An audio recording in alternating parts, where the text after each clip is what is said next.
The Path of Pain is a section of Hollow Knight that in every reasonable sense the player should avoid. There is no linked achievement, there is no reward, and with its entrance being placed behind a hidden wall in a hidden area, it's not something you'd ever naturally come across. There is no expectation for you to give it your time. But for a lot of players, none of that seems to matter. Whether they heard it from a friend, a forum, or a clip, for the sake of a challenge, there's something in the Path of Pain that makes it worth seeking out anyway. The path puts you through a series of rooms, where in each one, missing even a single input means you need to start it all again. Whether it's moving saws, protruding spears, or walls of thorns, you have to avoid them all perfectly. Although there are checkpoints between rooms, there are no save points. You have to do it all in one session, something that can take countless hours of your life without any guarantee of even finishing it. Whether it means an entire evening at your computer, leaving your game running overnight, or just giving up, the experience is one in which you have to ask if one moment of success is worth going through hundreds of more setbacks.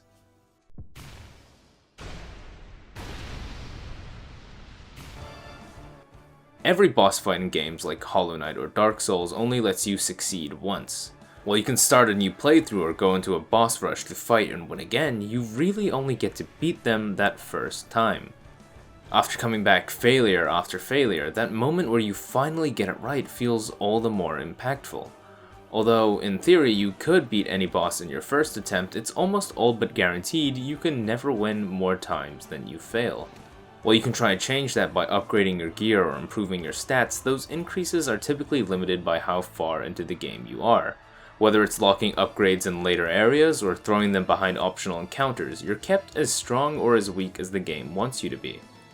Every fight then just really comes down to how well you understand the enemy's moveset, both in how it works and how well you can play around them. Something that means you need to repeat a fight after dying over and over and over. Another game that plays into the structure is Sifu, but while dying in most games means repeating a fight by running back from a safe spot, Sifu treats death a little differently.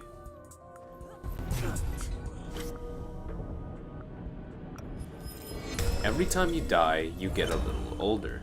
Sifu's fights have no checkpoints or save points. Upon death, you can get back up and keep fighting right from the point where you died. The catch instead lies in the game's aging system, in which every death ages the protagonist forward 1 year, increasing cumulatively with back-to-back deaths. While making the mistake of reacting to a low kick with a high dodge might only age you forward 1 year, if you don't figure that out by the second or even third time, that aging can add up pretty quickly. All of this is to say that if you don't learn your lesson and keep approaching the same fight with the same mistakes, you won't just keep dying, but you'll need to restart your entire run.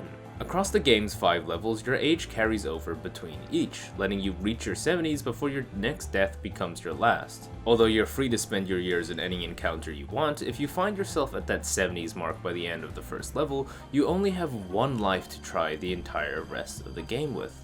By the time you manage your way to one of the later levels, you'll probably find yourself going back to retry the first. Only, you're not trying just to beat the boss anymore, but trying to beat your past self by improving on your previous attempt. It isn't just about beating each level individually, but learning to beat each one well enough to give you a chance at the next. The relative difficulty of these types of games is almost entirely dependent on how quickly you pick up their combat systems. While you can look at a guide or search up a walkthrough for any boss you've been struggling against, beating them really does just come down to getting good. Whether it's by repeating an encounter over and over, hopping in some kind of practice tool, or even just stepping away to play it out in your head, figuring out a game's mechanics is something that takes time. But where some games might ask you to adjust to their difficulty, it's often the case that games will actually adjust to whatever you decide. Difficulty options put the decision of balance in the hands of the player. So while games like Skyrim and Fallout by most metrics and for most players wouldn't be considered hard, if you choose to turn up the difficulty to legendary, they can be. As a lot of games do, an increase in difficulty provides enemies with both increased health and damage. This creates a pretty straightforward approach where every encounter is harder in that you need to hit them a lot more while also being more careful. With games like Devil May Cry that have a dynamic combat system, fights with high health and high damage enemies give the player room for skill expression, where they have to quickly react to every attack while mixing in and comboing their own.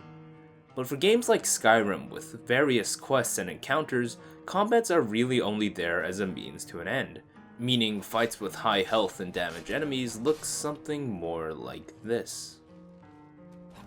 No matter how skilled you might be at games, any enemy encounter is almost entirely dependent on your stats, doubly or triply so when you turn up the difficulty. Whether it's swinging your sword or pointing your hands towards an enemy, without any real skill expression, you'll only ever deal as much damage as your level or weapon dictates. Even if, and let's be honest, when you decide to play as a stealth archer, hitting your shots is only one part of the equation. If your arrows actually one-shot is entirely up to your perks and equipment. The only way to overcome the increased difficulty of these encounters isn't by playing better, but by finding a workaround, which could be anything ranging from farming levels to standing on an out-of-reach rock, or just brute forcing heals with wheels of cheese. While these things often feel like you're cheating or literally cheesing the gameplay, they really have their own charm that makes Skyrim's world feel more Skyrim. But while I love the janky and goofy balance of Bethesda games, one of my favorite things that The Witcher 3 does is make sure that its difficulty actually makes the world feel more believable. Deathmarch difficulty on a surface level is not all that different from Skyrim's Legendary mode. Enemies gain roughly double health, deal 3 times damage, and to top it all off, there's a tax on Geralt's XP gain. To actually survive most encounters on Deathmarch, the player needs to engage with the game's bestiary and alchemy systems. Although the normal difficulty also gives both of these options to the player, swinging your sword is enough for most encounters, something that just isn't good enough on Deathmarch. For every monster contract, you're not expected to spend your time whittling down a health bar, but instead to use it to figure out their weaknesses, brewing potions and oils to turn the tide in your favor. It really makes you feel the exaggerated swagger of being a Witcher. While you're still strong enough to have a good time, you're also not too strong that the gritty and grim tone of the world feels jarring. As you're negotiating a Witcher contract, when the guy is telling you how dangerous the monster is, followed by Geralt going out of his way to investigate and comment on the risk, it feels justified when you know how much you need to do to actually kill it. In these types of games, it's important to remember that the difficulty is really just there to complement the main experience, to make exploring the world feel a little more impactful, or to give some urgency to the story unfolding in front of you. Whether it's exploring new dungeons to get some stronger gear or picking some flowers to craft a helpful potion, it can be nice to take things a little slower, to spend your time figuring out how and when to get through a challenge, rather than just having to do it. But some games refuse to give that to you. Far Cry 2 takes place in a war-torn African state, in which the list of things trying to kill you includes your kidneys. Where in 3 the tone is set by the villain holding you for ransom, in 2 it's set when the bad guy tells you you have malaria, then runs off with all your stuff. The moments of the game where you're probably closest to death aren't when you're face to face with your enemies, but roughly every half hour when you're face down on the ground from a malaria attack. As part of the gameplay loop, the player constantly needs to take pills to relieve their symptoms. It doesn't matter if you're driving or being shot at, if you don't take some when they start showing, the game either paralyzes you until you do, or kills you if you don't have any left. But the solution isn't as simple as just buying more pills from the shop. Every time you run out, the only way to get more is by taking on special delivery missions, in which the pills are your payment. If you spend a lot of your time doing the side content, you'll run out naturally. A few hours of exploring the game's map means some deliveries to get a few hours worth of pills. But also, if you just want to do the main missions, the game at set points just decides you run out of pills anyway, meaning even if it's only been a half hour since you got a refill, you're suddenly down to your last one and need to get more regardless. To this day, fans of the game are still divided on the way malaria was implemented. While a lot of people appreciate the gritty realism the mechanic added, for a lot of others it's just something that gets in the way of the real gameplay. Where the franchise has now evolved more into a power fantasy sandbox, looking back on Far Cry 2, while there's nothing inherently wrong with its more realistic approach, its implementation is another. Alongside your character's organs, your guns are constantly degrading as you use them. If you don't want them to repeatedly jam, you have to go to gun stores just to buy replacements. But while replenishing your pills and weapons isn't inherently annoying, it can be when getting around the map is such a pain. Driving on the main roads means running into checkpoints, areas where hostile soldiers shoot you on sight and respond shortly after you leave. While you could instead try going through the forest, the game's geometry just really isn't made for it. Although it's not super hard to play the game by doing these things, it is hard to play it however you want. Though sometimes that restriction is exactly the point. Don't Starve has 3 gauges for the player to maintain, being health, hunger, and sanity. If you lose all your health, like most other games, you die, but allowing those 2 other gauges to reach 0 also means death too.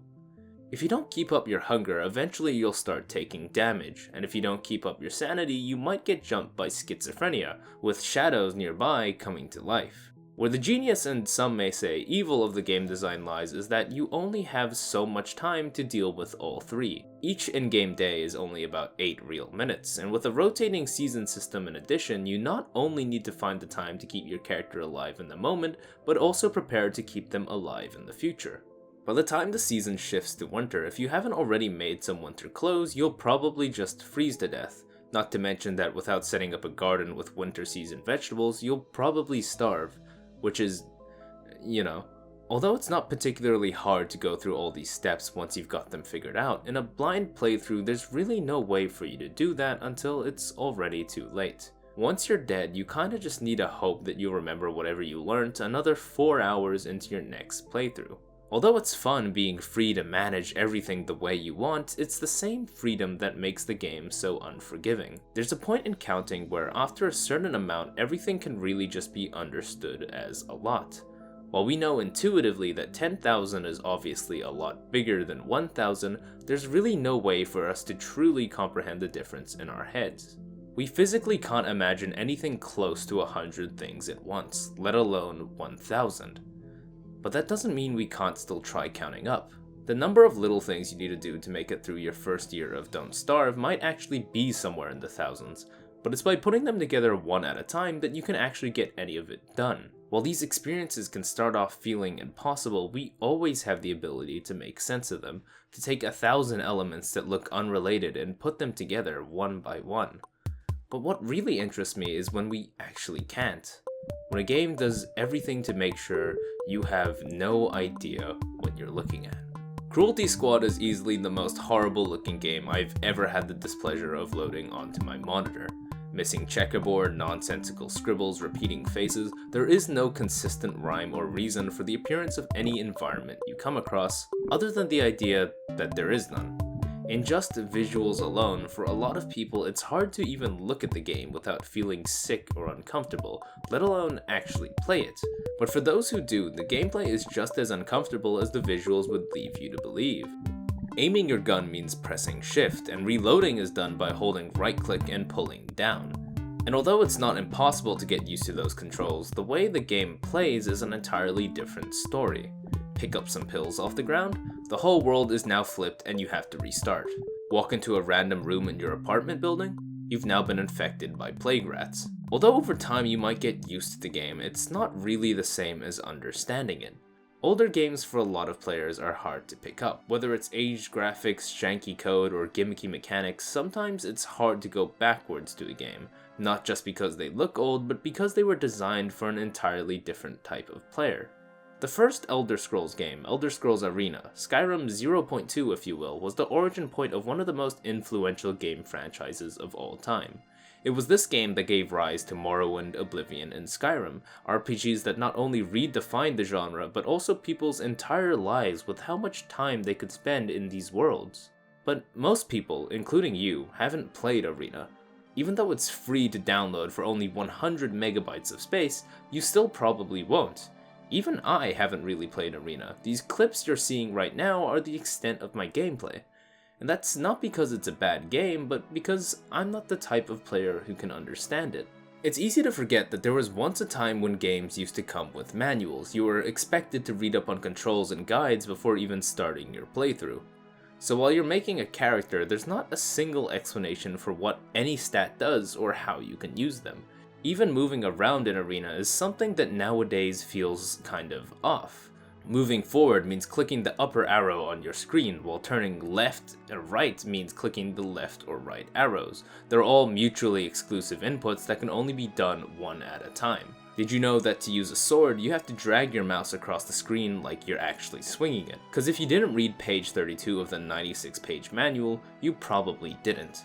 While it's easy to search up how to access certain mechanics, depending on who you are, it could take hours, days, or months to really feel at home with them. Whether it's unconventional controls, aged graphics, or an in-game black market for selling harvested organs, some features just feel a little off.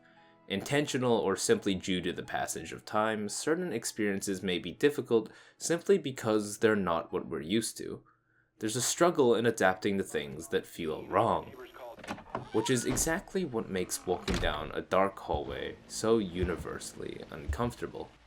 Even if we know by every rational thought, every metric and idea that there should be nothing wrong, there's one emotion that can make you forget all of that.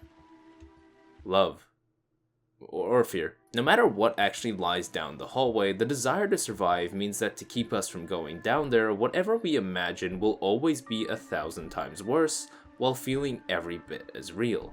Even if that hallway is entirely fictional, any flicker of the light or whisper in the dark means, even for just a second, we entertain the idea that maybe it isn't. Although games can numerically balance level design and game mechanics, there is no mechanic to determine what it means to be afraid. As the player explores the corridors of a game like the Mortuary Assistant, the difficulty of walking through isn't built on the worry of making some kind of mismanagement or misinput, but from something outside the game.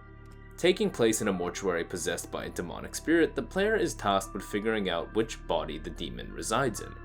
Although that process is one in which you'll be stalked and interrupted by demonic visions, they'll never actually hurt you. There's no way to be damaged, let alone be killed. The game's only fail state is if the player runs out of time, taking too long to figure out the demon and losing everything in their inaction. From an objective standpoint, the player really should just ignore and walk by every vision, and mechanically speaking, that should be really easy to do. Most of the tasks are only as complex as clicking on things or dragging your mouse. Even figuring out which body is possessed is pretty straightforward as long as you notice some subtle clues. But that's a lot harder said than done. When you see something like this watching you from across the room, getting anywhere near it is probably the last thing you feel like doing. A lot of horror games have recently played with the idea of voice chat, where every scream, shriek, and gasp might alert the exact thing that caused those responses in the first place. Made for a university project, while Vigil doesn't do anything with your microphone, it does connect it with your webcam, tracking your blinking to give you an experience you really can't get anywhere else. While a monster that moves only when you look away isn't new for horror games, in Vigil you also have to strain your eyes for real. Every blink or glance across the screen means that all of a sudden whatever danger you're looking for might be a step closer than you think. Even though there might be an instinct to close your eyes or look for escape or just straight up blink, there's an understanding you can't do any of that. Because you don't know when the automaton shows up, even in the moments where you're actually safe, an everyday action like blinking becomes a source of fear. The difficulty then isn't playing the right way, but in actively overcoming every thought in your mind that tells you you don't want to. While it's not particularly hard to survive in these types of games, the problem is on an instinctual level, you'll never really understand that. Even though we know these games aren't real, the responses we give to them are. Because of that, the difficulty of any game really depends on what kind of person you are. Any game from any genre might be anywhere between being borderline unplayable and mildly trivial. Until you play yourself, difficulty is purely theoretical, yet once you do, it's almost entirely subjective. But in a medium where no two experiences of a challenge can be identical, the question shouldn't be whether just the experience is hard, but whether or not it's worth trying them anyway. The thing about the Path of Pain that's made it such a memorable experience isn't just the difficulty alone, but the satisfaction players have gotten out of finishing it. Even though there might be no reason to complete it in a traditional sense, for some, there's something of value to be found in the experience itself. Every buzzsaw, every wall of thorns, floor of spikes, or stupid immortal bug means that while there's another challenge the player has to memorize, with enough time, those challenges become your progress. When you only look forward, every obstacle still ahead of you can make you feel like you're going nowhere. But when you take a moment to look behind, every new obstacle that wasn't there in your last attempt means you've actually come further, and that eventually, you'll get over it. Getting Over It with Bennett Foddy is a simple game with an even simpler goal: to climb to the top of a mountain using only a hammer. A stupid, unconventional, physics-based hammer. With the way the game is designed, as you climb higher, the opportunities to fall back down only get worse, and without any checkpoints, any misjudgment of a ledge or accidental swing of the hammer means that any attempt to move up just one step comes with the risk of moving down 100. It's towards the end of the game that the game's biggest risk introduces itself, right next to one of the game's harder jumps where the player needs to lash themselves onto a swinging bucket is the infamous snake. Although you can do your best to avoid getting caught on the snake, like every other jump in the game, it's more the idea that you can that matters.